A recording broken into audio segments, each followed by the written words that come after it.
क्षेत्र की, जहां पर जानकी पुल के पास में ब्रह्मपुरी आश्रम में रहने वाला एक युवक टापू पर गंगा का जलस्तर बढ़ने से फंस गया और सारी रात टापू पर रात गुजारने के बाद में सुबह आस्था पथ पर गुजर रहे लोगों ने टापू में फंसे युवक को देखा। लोगों ने घटना की जानकारी तत्काल कंट्रोल रूम के माध्यम से पुलिस को दी। सूचना मिलते ही जलपुरी पुलिस मौके पर पहुंची और साथ ही कड़ी मशक्कत के बाद टापू के पास पत्थर पर चढ़कर बैठे युवक को राफ्ट के माध्यम से सकुशल गंगा पार कराकर टापू से बाहर निकाला गया। मुनिकीरेती थाना क्षेत्र के इंस्पेक्टर रितेश शाह ने बताया कि युवक की पहचान भगवान दास के रूप में हुई है, जो कि चिद्दरवाला का रहने वाला है, जो टापू पर फंस गया था, जिसे सुरक्षित बाहर निकाल लिया गया। ज्यादा जानकारी के साथ में आशीष ढोभाल फोन लाइन पर जुड़ गए हैं। आशीष, ये व्यक्ति कैसे यहाँ पर फंस गया था और किस तरह से रेस्क्यू कर बाहर निकाला गया, पूरी जानकारी? जी, आपको बताना चाहूंगा कि गंगा का जल स्तर जो है वो कभी कभी रात में बढ़ जाता है, क्योंकि टीज नाम से पानी जो है वो छोड़ा जाता है, जिसके चलते गंगा के जल स्तर में बढ़ोतरी और घटोतरी होती रहती है। सुबह कम हो जाता है और रात को है जल बढ़ जाता है। कुछ इसी तरह से शाम के टाइम एक पत्थर के ऊपर चढ़ के बैठ गया। धीरे धीरे गंगा जी का जो जल स्तर था वो धीरे धीरे बढ़ने लगा, तो ये पूरे टापू से बाहर नहीं आ सका। वहाँ चारों तरफ जल हो गया। एक बड़ा सा पत्थर था जिसके ऊपर बचकर इसने अपनी जान बचाई और रात भर ये उसमें फंसा रहा। सुबह जब मॉर्निंग वॉक के लिए लोग निकले तो उन्होंने देखा कि इस तरह से एक युवक गंगा के जल स्तर में फंसा हुआ है, तो जल पुलिस को इसकी तत्काल सूचना दी गई और जल पुलिस की पूरी टीम तत्काल मौके पर पहुंची और राफ्टिंग की जो बोट होती है उसके द्वारा इसका रेस्क्यू किया गया और इसको सुरक्षित निकाल दिया गया है। तो ये सारा जो घटनाक्रम है ये आज सुबह का है और युवक को सुरक्षित निकालने के बाद यहाँ के जो स्थानीय पुलिस है वो प्रशासन जो पूरी जो पर्यटक आ रहे हैं उनसे अपील कर रहा है कि गंगा के जल स्तर में कभी भी बढ़ोतरी हो सकती है, कृपया इस तरह टापुओं में ना जाए। जी बिल्कुल, पहले भी इस तरह के कई मामले सामने आ चुके हैं, तो अब जरूरी है कि लोग खुद से जागरूकता दिखाएं। तमाम जानकारी साझा करने के लिए बहुत शुक्रिया आपका।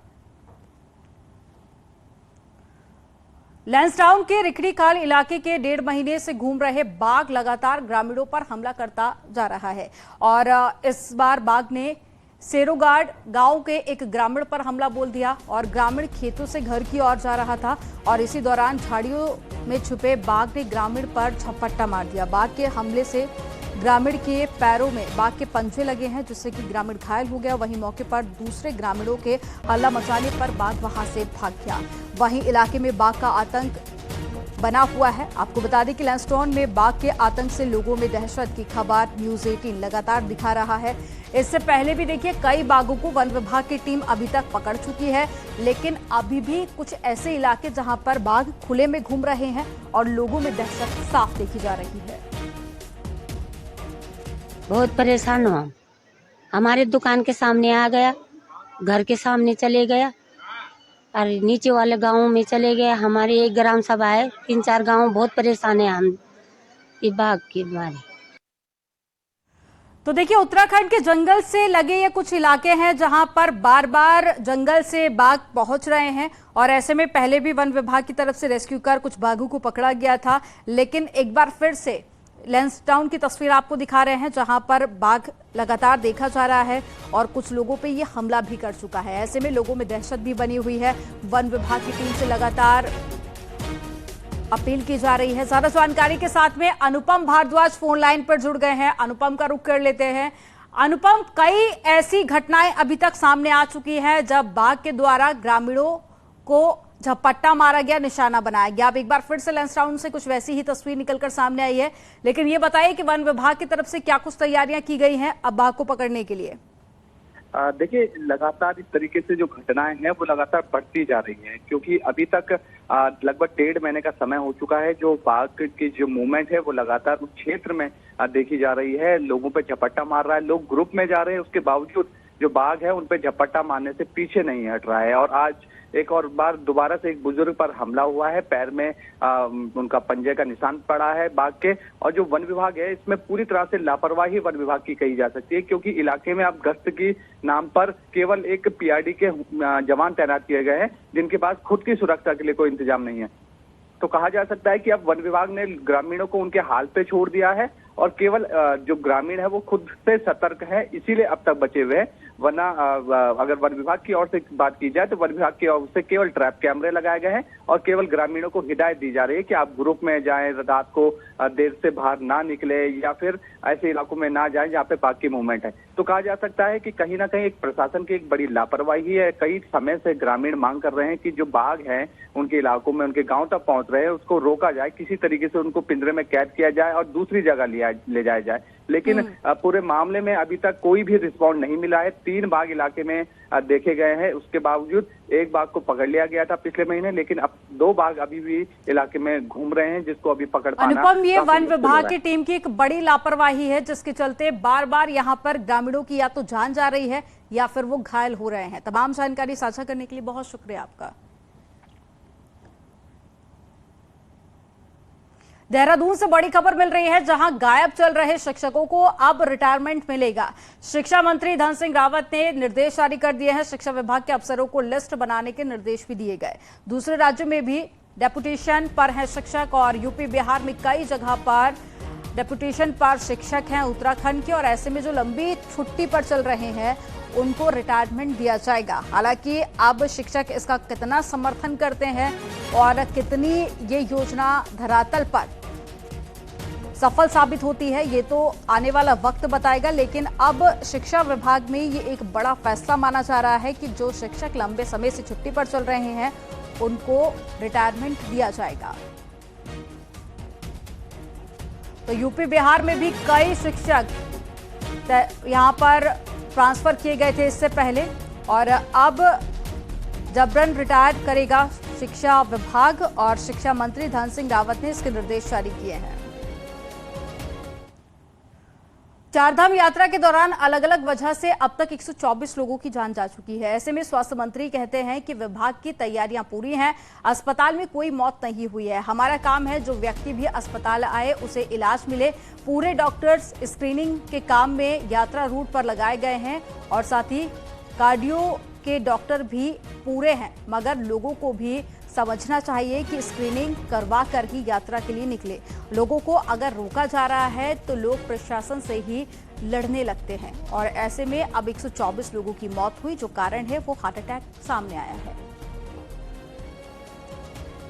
ये जो डेथ हुई है ये संस्थागत डेथ कहीं नहीं हुई है। हमारे हॉस्पिटल में कोई आया और वहां पे डेथ हुई ऐसी कोई नहीं है। किसी का हार्ट अटैक हो जाए तो अलग विषय हो सकता है, लेकिन ये पहली बार है कि हमने 3 दर्जन से ज्यादा लोगों को जो है एयरलिफ्ट कराया और उनकी जानें बचाए हैं। ये भी एक मैं तथ्य आपके सामने रख रहा हूँ। वहां पे पूरे लोगों की चेकअप की जा रही है, और मैंने सारे सीएमओ को कल भी निर्देश दिए हैं कि ऐसा कोई भी यात्री जिसको कि लगता है आपको कि उसको दिक्कत हो सकती है ऊपर, उसको जो है 1 आध दिन वहां पे जो है पहले पूरा स्वास्थ्य परीक्षण किया जाए, और जब डॉक्टर सलाह देंगे तभी जो है उसको जो है यात्रा पे भेजा जाए, ये भी बता दिया गया है। लेकिन मैं कह सकता हूं कि पर्याप्त मात्रा में इस बार दवाइयों से लेके, डॉक्टर से लेके, एम्बुलेंस से लेके सारी व्यवस्थाएं की गई। और ज्यादा जानकारी के साथ में भारती सकलानी जुड़ गई है। भारती, 124 लोगों की मौत हो चुकी है और कारण हार्ट अटैक है, लेकिन अब यहां पर मंत्री जी कह रहे हैं कि हमारी तैयारियां पूरी हैं। कितना सही है ये? देखिए, ये बात मंत्री जी पहली बार नहीं कह रहे हैं। हर बार मंत्री जी यही बात कहते हैं कि तैयारियां उनकी पूरी है। लेकिन सवाल ये है कि जब आपकी तैयारियां पूरी हैं तो क्यों फिर स्क्रीनिंग नहीं हो रही है उन तमाम श्रद्धालुओं की जो जा रहे हैं। पंजीकरण के समय पर भी ये मैंडेटरी किया गया था जब चारधाम यात्रा शुरू होने वाली थी कि सभी लोगों की स्क्रीनिंग होगी जो लोग भी यात्रा रूटों पर जा रहे हैं। लेकिन ये कहा जा सकता है कि ऐसा नहीं हो रहा है, क्योंकि अगर ऐसा होता तो ये जो डेथ के आंकड़े हमारे सामने आ रहे हैं वो नहीं आ पाते। मंत्री जी ने एक बात और ये कहते हैं कि जो लोग जा रहे हैं वो अलग अलग रूट से जा रहे हैं। अगर कोई हेली सेवा से जा रहा है तो वहां पर वो स्क्रीनिंग नहीं करा रहा है, तो आपने वहां पर व्यवस्थाएं क्यों नहीं कराई हैं? ये भी एक सवाल उठता है कि आपको उन जगहों पर भी स्क्रीनिंग की व्यवस्था की जानी चाहिए, और क्यों प्रशासन फोर्सली उन लोगों को नहीं रोक रहा है, क्यों उन्हें वहां जाने दिया जा रहा है जब उनके हेल्थ इश्यू है? ये भी एक बड़ा सवाल यहाँ पर उठ खड़ा हुआ है। बिल्कुल, सवाल कई सारे हैं, लेकिन अब जो आंकड़ा है वो मौत का सामने आया है। ये कई ऐसे सवाल जो कि अब स्वास्थ्य विभाग पर भी खड़ा कर रहा है। तमाम जानकारी साझा करने के लिए बहुत शुक्रिया भारती आपका। देहरादून से एक बड़ी खबर मिल रही है, जहां पर प्रेमनगर इलाके की टोंस नदी में 51 mm का जिंदा मोर्टार मिला है। सूचना पर पुलिस और साथ ही बीडीएस की टीम मौके पर पहुंची और मोर्टार को डिफ्यूज किया गया। तस्वीरें आपको दिखा रहे हैं, देर रात की ये तस्वीरें जब मोर्टार को यहां पर डिफ्यूज किया गया था।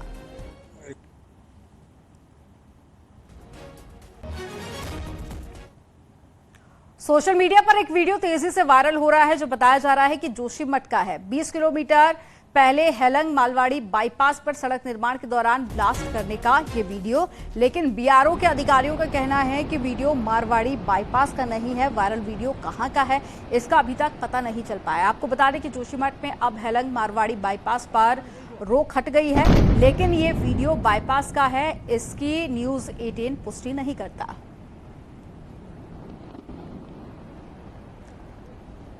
तो ये वीडियो सोशल मीडिया पर काफी ज्यादा वायरल हुआ था और ये वीडियो बताया जा रहा था उत्तराखंड का, लेकिन अब ये दावा किया जा रहा है कि ये उत्तराखंड का वीडियो नहीं है। जो लोकेशन इसमें बताई जा रही थी वो लोकेशन भी गलत है, लेकिन अब ये वीडियो कहां का है, ये एक बड़ा सवाल बना हुआ है और न्यूज 18 इसकी पुष्टि नहीं करता है। देखिए, जोशीमठ से 20 किलोमीटर पहले हेलंग मालवाड़ी बाईपास का ये वीडियो बताया जा रहा था, जहां पर पहाड़ में ब्लास्ट होता हुआ आप देख सकते हैं, लेकिन अब ये वीडियो कहां का है और कब का है, ये सवाल अभी भी बना हुआ है। देहरादून से ट्रेन की टिकट लेने के लिए 2000 का नोट देते हैं तो आपसे आधार कार्ड, फोन नंबर सब लिया जाएगा, तब यात्री को टिकट मिलेगा। इसी से जुड़ी एक रिपोर्ट आपको दिखाते हैं।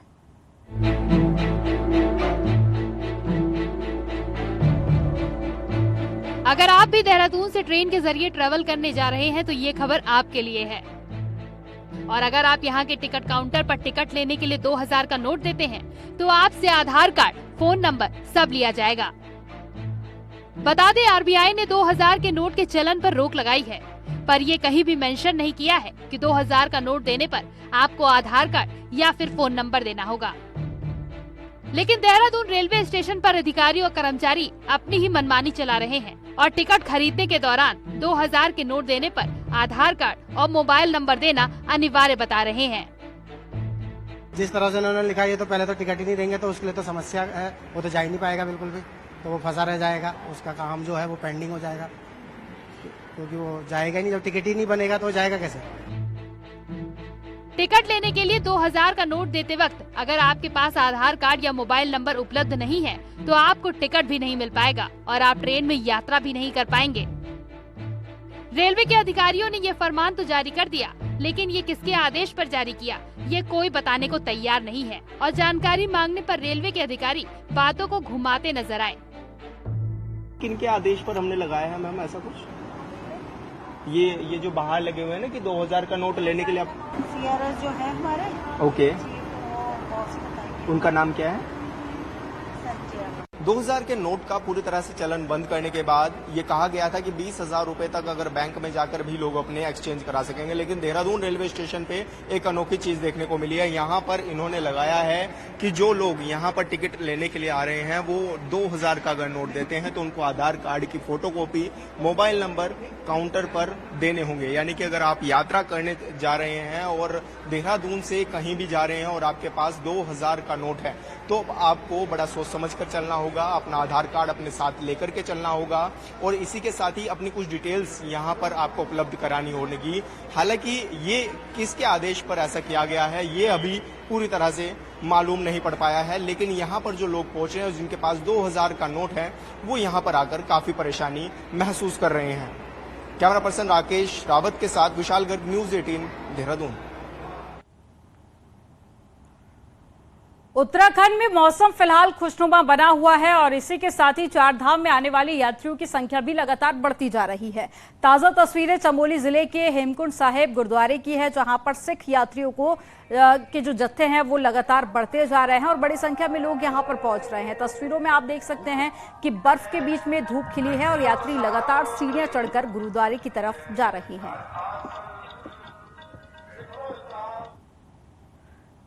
चारधाम यात्रा में लगातार नए रिकॉर्ड बनते जा रहे हैं। बुधवार को बद्रीनाथ धाम में सबसे अधिक श्रद्धालु पहुंचे और बुधवार को बद्रीनाथ धाम में 22,000 से ज्यादा श्रद्धालुओं ने दर्शन किए। वहीं केदारनाथ में 21,000 से ज्यादा श्रद्धालु पहुंचे।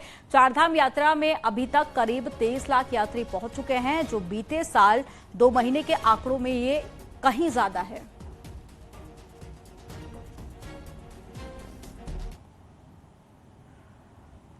उत्तराखंड में इस बार देरी से मानसून दस्तक देगा। केरल में मानसून की देरी से एंट्री इसकी बड़ी वजह मानी जा रही है, मगर मानसून की देरी के बावजूद इस बार मौसम विज्ञान केंद्र को उम्मीद है कि बारिश का रिकॉर्ड मानसून सीजन में टूटेगा। एक रिपोर्ट आपको दिखाते हैं।